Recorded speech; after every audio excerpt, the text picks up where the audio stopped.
Diamond का जो business है ये 70 साल पहले आया था। उसके पहले भारत डायमंड का बिज़नेस नहीं था। इसमें एक काठियावाड़ी पटेल कम्युनिटी है जो भावनगर पालनपुर से आती है। गुजरात में जो भावनगर पालनपुर है यहाँ से आती है।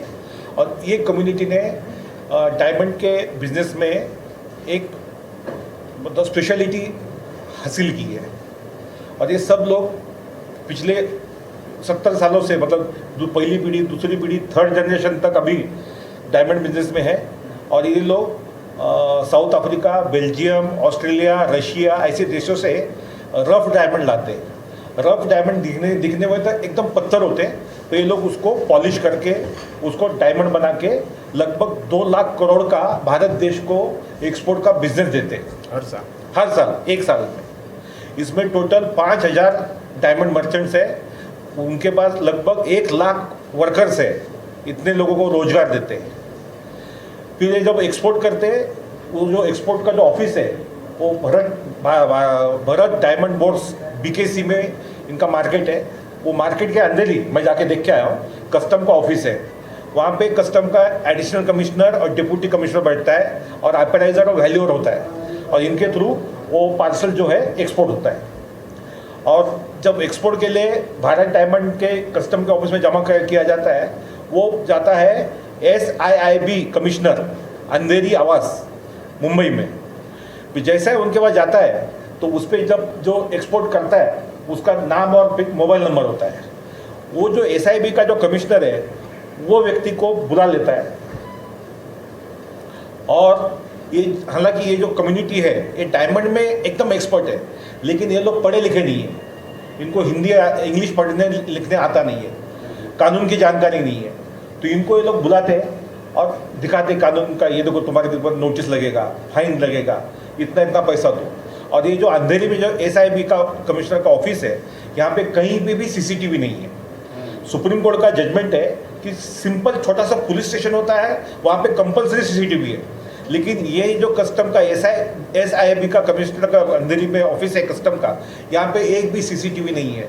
यहाँ पे जो अधिकारी ऑफिसर बैठते हैं ये डेली लाखों का एक्सटॉर्शन करते हैं, कैश लेके घर पे जाते हैं। उसमें की एक घटना ये भाई के साथ हुई है, ये अपनी कहानी खुद बताएंगे। ऐसे कई लोगों के साथ हुआ है।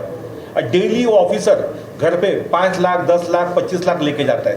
जिसकी भी पोस्टिंग यहाँ पे होती है उसका डेली का इनकम 5 से 25 लाख रुपया है कैश में। और वहाँ पे कोई CCTV उन्होंने रखा नहीं है, इसलिए उसका प्रूफ पकड़ा न जाए। अभी ये जो हमारे भाई है पूना भाई चंपारा, इनके साथ क्या हादसा हुआ है ये बताएंगे। हाँ, क्या है कि डायमंड बिजनेस में हमेशा रोल रहता है डायमंड CA से बोले जाते हैं, जो पार्सल क्लियर करवाते हैं कमिश्नर से, उसका रोल ज़्यादा रहता है। कंपनी का मालिक अंदर जाता नहीं है और कंपनी का कोई लड़का क्लियर करने के लिए जाता है पार्सल। हाँ, तो उसके बारे में नहीं कंपनी का मालिक को मालूम रहता है माल में क्या है क्या नहीं है। नहीं माल का मालिक को भी मालूम रहता है क्या है क्या नहीं है। वो सब छोटी छोटी जो भी कोई भी खामी रहती है उसके बारे में वो ब्लैकमेल करके मालिक को बोला कि पैसा मांगते हैं कमिश्नर लोग और अप्राइजर लोग। और बाद में अगर समझो कि किसी ने नहीं दिया और कम देने के लिए बोला तो उसको समन्स निकालते हैं, उसके खिलाफ कार्यवाही करने के लिए बोलते हैं, उसको फाइन पेनल्टी मारते हैं। वो सब कार्यवाही सालों से चालू है। उसमें हमारे पास से भी एक कोई कंपनी में छोटा एक्सपोर्ट था, उसके बारे में 5 लाख मांगा था। वो बोला कि एक्सपोर्ट तो तुम्हारा कंपनी नहीं है लेकिन डायमंड तुम्हारा है। हमने बोला हमारा डायमंड तो है ही नहीं, ब्रोकरेज हमने किया था तो भी मेरे पास से 25 लाख रुपया मांगा। और 25 लाख मांगने के बाद हमने बहुत 8 बार हमको बुलाया और नाइट में 2-2 बजे तक बिठाया रख जाता है। और उसका साथ में एक बार साहब भी थे, 12 बजे तक वो भी रहे थे मेरे साथ। और बाद में परेशानी करने के बाद हमने बोला ठीक है, जान छूटे 5 लाख रुपया ले लो सर, हमको परेशान मत करो क्योंकि हम भी डायबिटीज़ पेशेंट है, इतना ज़्यादा सहन नहीं कर सकते। तो वो भी सुना नहीं है और उसने बोला कि इतने से काम नहीं चलेगा, हमको 25 लाख दो, अगर आपको समन्स नहीं चाहिए, अगर आपको हेरेसमेंट नहीं चाहिए तो। फिर हमने 25 लाख तो हमारे पास था नहीं, इसी वजह से उसने हमारे ऊपर नोटिस निकाला और फाइन पेनल्टी का कई सारे इश्यू बना दिया, ऑर्डर कर दिया। वो सब घटना रोज बनती रहती है हर एक व्यापारी के साथ। उसमें कई व्यापारी ने पैसा दिया है, उसका नाम भी मेरे पास है, रिकॉर्डिंग भी है, और कई कई कई वक्त कौन सा ऑफिसर ने लिया उसका भी सब नाम है। और हमने जो कंप्लेन किया है उसमें सब मिनिस्ट्री 2022 में प्रधानमंत्री निर्मला सर मैडम जी और माननीय चौधरी जी, पंकज चौधरी जी और विजिलेंट सब में हमने कंप्लेन किया है। और एक एफिडेविट हमने सुप्रीम कोर्ट में भी दिया है, तो उसका भी ऑर्डर भी हो गया है, उसके ऊपर नोटिस भी निकाला है सब ऑफिसरों के। आगे क्या होगा वो मिनिस्ट्री देखेंगे और न्याय तंत्र देखेंगे। ये सब कितनी पुरानी घटना है? कब 2 से साल आप- 2 साल तो 2022 आप लोगों ने इससे पहले वकील साहब जैसे हैं, हाँ। पुलिस हैं, लोग की आवाज उठाते हैं, हाँ। आप लोगों ने कहीं अपनी आवाज बुलंद करने की हमने हाई कोर्ट में डाला है कंप्लेन और इधर सब मिनिस्ट्री में भी डाला है, लेकिन रिप्लाई कुछ आया नहीं है। ये विजिलेंस का कॉपी है, विजिलेंस में भी कंप्लेन दिया है मतलब 2022 में। वहाँ से क्या जवाब आया? आप लोग अभी कुछ जवाब आया नहीं है, कुछ इसलिए हमने एक प्रेस कॉन्फ्रेंस बोलाना पड़ा कि कोई जवाब किसी से आया नहीं है। ये मिनिस्ट्री के सब कंप्लेन उन्हें हमारे हाथ से दिया हुआ है पूरा मिनिस्ट्री में। राज्य है, केंद्र शासित है ये जो अफसर? केंद्र शासित, केंद्र सरकार के होते हैं, फाइनेंस मिनिस्ट्री के अंदर आते हैं। हमने 2 साल पहले फाइनेंस मिनिस्टर पंकज चौधरी जी को मिलकर व्यक्तिगत, मैं और पूना भाई, उनको हमने कंप्लेंट सबमिट किया था, प्राइम मिनिस्टर को भी दिया था, फाइनेंस मिनिस्टर निर्मला सीतारामन को भी दिया था 2 साल पहले। उन्होंने कार्रवाई नहीं की, इसलिए हमने बॉम्बे हाईकोर्ट में पिटीशन फाइल किया। बॉम्बे हाईकोर्ट ने 29 अगस्त को इनको नोटिस निकाला है, ऑफिसरों को, कस्टम ऑफिसर को, फाइनेंस मिनिस्टर को, यूनियन गवर्नमेंट को, सेंट्रल गवर्नमेंट को। बॉम्बे हाईकोर्ट के माननीय जज रेवती मोहिते ढेरे और पृथ्वीराज के चौहान साहब ने इन्होंने 29 अगस्त 2024 को ये ऑर्डर निकाला है और इनको नोटिस निकाली है। इसलिए आज ये प्रेस कॉन्फ्रेंस बाजी जो चल रही है लोगों से, क्या व्यापारियों से, अभी भी लगातार जारी है। अच्छा। जारी है। और 2 नंबर में जो माल निकालने में ये लोग की हेल्प करते हैं अगर पैसा देंगे तो। सर इसमें एक चीज बताइए कि कारण क्या बताते हैं कि आपको रोक लिया, क्या कारण बताते वो हैं? कभी ऐसा बोलते हैं कि भाई तुम्हारा आईसी होल्डर नहीं है और माल तुम्हारा है, कभी ऐसा बहाना देते हैं कि तुम्हारा माल में ओवर वैल्यू है, कभी ऐसा बोलते हैं कि तुम्हारा माल में डिक्लेयर कुछ ऐसा होता है कि आपकी डॉक्यूमेंट्स की कमी होती है? नहीं होता, क्योंकि ऐसा रहता है कि अप्राइजिंग होता है बीडीबी में, मतलब डायमंड मार्केट में, और जो पार्सल लॉक किया जाता है एयरपोर्ट पे। अगर अप्राइजिंग बराबर नहीं है, समझो माल बराबर नहीं है, तो अप्राइजिंग कैसे होगा? नहीं होता है ना, उधर ही पार्सल रुक जाता है। उसके कुछ डॉक्यूमेंट्स में, सर्टिफिकेट में कुछ प्रॉब्लम नहीं, ऐसा कुछ रहता नहीं है। वो लोग निकालने के लिए कुछ भी निकालते हैं, बाकी क्लियर कर देते हैं। हाँ, बाकी हमारा स्टेटमेंट लेने के बाद क्लियर कर देते हैं व्यापारी लोग का। लेकिन क्या पैसा खाने के लिए सब मतलब सालबाजी करते रहते हैं।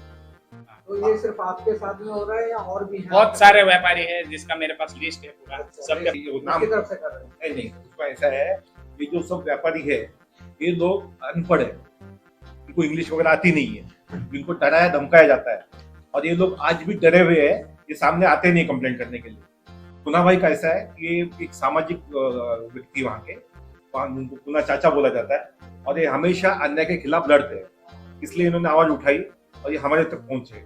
इसी तरह के बाकी पीड़ित लोगों का नाम बताओ। ये सब लोग रेडी है आने के लिए, लेकिन ये लोग अपने जान को डरते हैं, इनको धमकाया जाता है। सर आप लोग क्या कह रहे हैं? हम ये देखो, एक लोकशाही में एक पत्रकार भी एक चौथा स्तंभ होता है। आप लोगों को अगर हम नहीं बताएंगे तो आपको पता कैसे चलेगा? ये हाईकोर्ट ने नोटिस निकाली है 29 अगस्त को, जिसकी अगली हियरिंग है 23 सितंबर को। आप लोग उसको फॉलो करिए और हम चाहते कि सरकार इस पे ध्यान दे और एक करप्ट कस्टम जो ऑफिसर्स है इनको तुरंत सस्पेंड करे, डिसमिस करे। सर आप लोगों के पास सबूत के तौर पे इनकी वीडियोग्राफी, हाँ, हमारे पास ऑडियोग्राफी है, ट्रांजैक्शन से क्या नाम ऑनलाइन किया हुआ, ऑनलाइन तो नहीं है, कैश व्यवहार हुआ है उसका। वकील साहब के पास बैठे हुए सारी चीजें सबूत चाहिए। हाँ, ऑडियो है ना सर के पास? ऑडियो है, ऑडियो है, जिसने दिया है उसका ऑडियो है। और व्यापारियों को आगाह करने के लिए आप उनको सजेशन दे दें जो व्यापारी चीजों से हम हमारा दूसरा मकसद यही है कि पूरे भारत देश में कस्टम ऑफिसर द्वारा जो पीड़ित है, जिनको भी तकलीफ है, वो हमारे पास आए, उनको हम हाई कोर्ट में या सुप्रीम कोर्ट में ले जाएंगे और उसकी हेल्प करेंगे। तो उसमें कहीं किसी पास से कितना अमाउंट लिया है वो पूरा बताओ पढ़ के बताओ। कृष्णा ज्वेलरी करके एक कंपनी है, उसके पास से 60 लाख रुपया लिया है। और गैलेक्सी ज्वेलरी करके उसके पास 88 मतलब 88 लाख रुपया लिया है, 88 lakhs। और सल्तन ज्वेलरी है, उसके पास से 60 लाख रुपया लिया है। और SNS करके एक कंपनी है ज्वेलरी, उसके पास से 1 करोड़ 28 लाख रुपया लिया है। और JD डायमंड उसके पास से 10 लाख लिया है। और श्रीराम डायमंड उसके पास से 1 करोड़ 20 लाख लिया है। और मैं पूना भाई मेरे पास से 5 लाख रुपया लिया है। जो ऑफिसर रहता है कमिश्नर साहब, उसका नाम है वैभव पगारे। 2022 की बात कर रहा हूँ जब मैं उसने मेरा कंप्लेन किया था तभी। दूसरा है नीरज सोनी, तीसरा है अजय देशमुख, हनुमान गुजर चौथा है। और श्री सुनील यादव, श्री रोशन, श्री शिवांता सिंह, ये सब उसी टाइम ने सेटलमेंट। क्या रैंक है इन लोगों का? क्या रैंक क्या है इनका, मतलब पोजीशन क्या है? कमिश्नर है, अप्राइजर है, ऑफिसर है, अप्राइजर अप्राइजर ऑफिसर भी है। अब से 5 लाख रुपए किसने लिया, कैसे लिया? हाँ, वो पगारे साहब ने लिया था। और श्री हनुमान के पास मेरा नोटिस उसने निकाला था, हनुमान गुजर करके। उसके बाद मैं स्टेटमेंट लेने के लिए गया, मुझे बहुत परेशानी की। उसके बाद 5 लाख रुपया हमने दिया। और एक नीलेश करके जो कमिश्नर साहब का, वैभव पगारे साहब का आदमी है, नीलेश घाटकोपर। कहाँ रहते हो? घाटकोपर। हाँ, कैसे लिया पैसा? और कैश मतलब बीकेसी आके लेके गए थे मेरे ऑफिस से। तमाम लोगों को तो सरकारी समर्थन नहीं मिला हुआ था सरकार। हाँ, वो सरकार का सपोर्ट है। कस्टम के कमिश्नर है वो। आज समझो ये सरकार अलग है, ऑफिसर अलग है, बराबर है। मिनिस्ट्री और ये दोनों पार्ट अलग अलग है। मिनिस्ट्री में क्या है वो शायद मालूम भी नहीं रहता है कि ये लोग ऑफिसर लोग क्या व्यवहार करते हैं। इतने नाम गिनाए, इसमें से कोई ऐसा भी केस आपके सामने आया जिन्होंने पैसा देने से मना कर दिया हो, उसके साथ क्या हुआ? ये जो अभी नाम हाँ, गिनाए ना, हाँ, ये सब लोग आने के लिए रेडी है। इनसे नहीं, किसी ने मना कर दिया कि हाँ। हम पैसा नहीं दे सकते, यही उसके व्यक्ति- साथ क्या मैं हुआ? हूँ ना आपके साथ। आप हैं। हाँ। आपके अलावा मेरे कोई- पास नहीं, मैं IC होल्डर हूँ, नहीं मेरा कोई बैंक अकाउंट है जिसमें मेरे को आया गया कंपनी का कोई अमाउंट है, तो भी मेरे खिलाफ से नोटिस निकाला है, शोकॉस नोटिस, और से ऑर्डर कर दिया है हाई वैल्यू का, मतलब 3-4 हजार करोड़ का मेरे को फाइन पेनल्टी मारा है, नहीं पैसा देने के कारण। जिसने पैसा दिया है उसका फाइन पेनल्टी नहीं मारा है। आपके द्वारा सरकार तक पहुंचने के लिए ही ये प्रेस कॉन्फ्रेंस, ये बात सरकार तक पहुंच जाए इसलिए मैंने प्रेस कॉन्फ्रेंस। तो सर अभी पटिशन डालेंगे कोर्ट में? हाँ, डाल दिया है। डाल दिया है। हाँ, बॉम्बे सर्विस हाई हो कोर्ट ने गया है। नोटिस भी निकाला। ऐसा कहीं पिटीशन डाल दिया। बहुत बहुत धन्यवाद। धन्यवाद।